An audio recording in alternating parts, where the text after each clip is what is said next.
Good morning. Good morning, all. Good morning to citizens and residents, well-wishers, partners, volunteers, all. It's another day that we should thank the Lord for, and we're very happy that we're alive and we can continue the development of our country.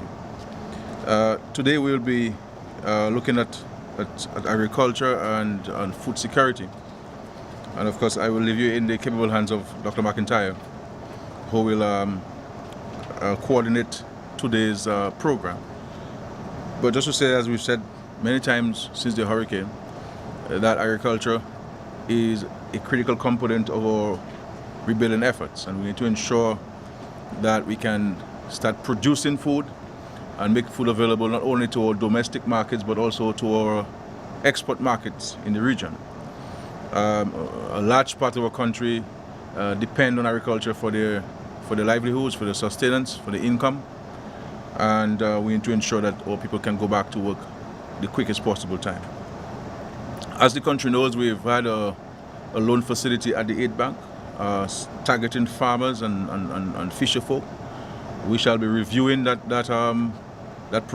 financing facility at the Aid Bank to allow it to be more robust and more nimble in its application, so that those funds can get into the farms and to the fields and into farmers as quickly as possible. The intention is to provide both advanced or enhanced technical assistance to farmers, planting material to farmers, assisting them with the payment of farm labor to accelerate their planting opportunities. The Ministry of Agriculture will speak today of a special initiative which we are launching today, effective today. I have signed off on it. I signed off on it yesterday. We have with us there Mr. Peter Dillon, who is a special advisor to the OECS on agricultural development, and he will be speaking to the initiative which he has proposed to the government and people of Dominica, and which we have graciously accepted. And they will speak to the more technical details of this. We have some seedlings at Portsmouth that will be distributed to farmers, and of course the PS will speak to the details of those seedlings, what type of seedlings. But the whole idea is to get farmers back in the field post-haste, to start with the short-term crops, the beans, different type of beans, green beans, red beans, pink beans, cabbages, lettuce, putting pumpkins and cucumbers, things that we can harvest in 2 to 6 weeks, and have our own produce here to assure ourselves of food security, because we need to ensure that we can have our local vegetables and fruits. In respect to bananas and plantains, the harvesting of the banana and plantain suckers, and getting the farmers on board to replant, and so that in the next 7-8 months we can have plantains and bananas in the country, not only for domestic consumption but exports. Back in the field of yams and sweet potatoes, different varieties of sweet potatoes. There's a variety that one can harvest in 6 weeks. So we'll be sourcing a lot of the planting material, the cuttings, and make this available to farmers. Not only to commercial farmers, but subsistence farmers. Because we want to ensure that all of us, no matter how small our backyard is, that we can grow something in our backyard. Get the utensils filled with soil and plant some seedlings, and so that you yourself can have your own domestic access to some of the produce and so forth.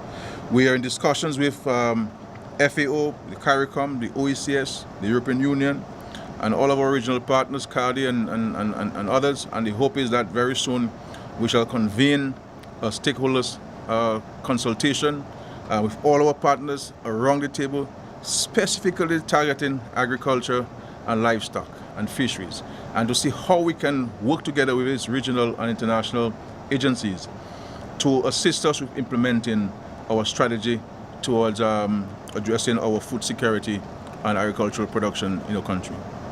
We'll be putting in place a national task force for the resurgence of agriculture in Dominica.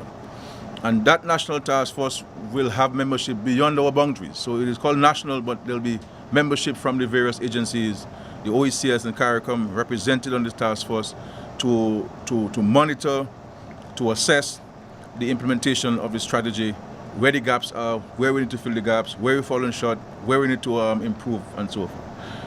We're giving directions to the Ministry of Agriculture to focus on the clearing of major access roads, farm roads, so that farmers can have access to their farms, assisting with the cutting of the logs on some of the critical farms, so the government will provide the farming community with that support.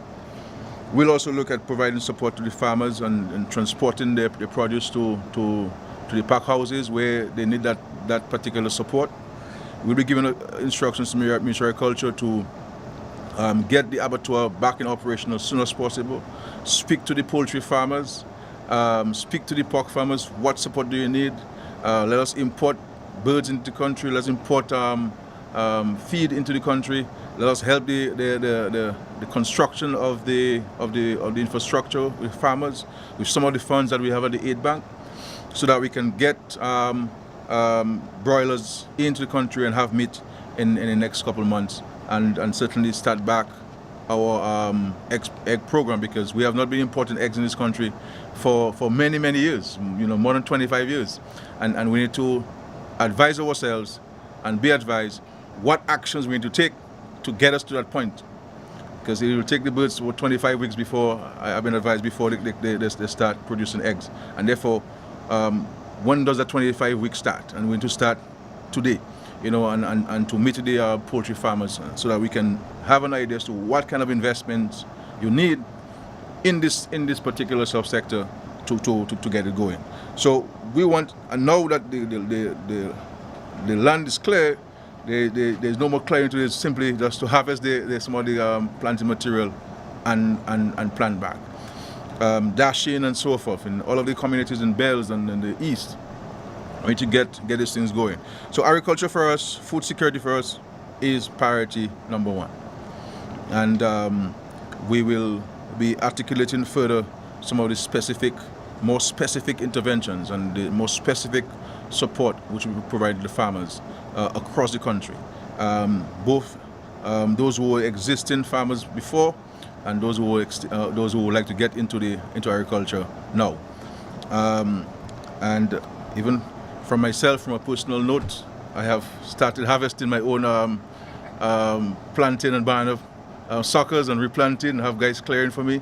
We're putting a lot of 6 weeks potato into the soil, red beans, pink beans, green beans, cucumbers. So if every one of us was to do the same thing, come Christmas, come November, we would have lots of food here in the country, and minimize and reduce on the imports of these items into our country, because we must ensure that there's a balanced diet, that when we're having a meal, it cannot be an absence of vegetables and fruits. So in respect to the citrus, we do an assessment of the extent of the damage to the citrus program and so forth. Coconuts, we had a program through the OECS from the Mexican government in providing us with more resilient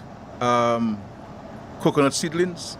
I think that was an opportunity for us to get these seedlings into the country.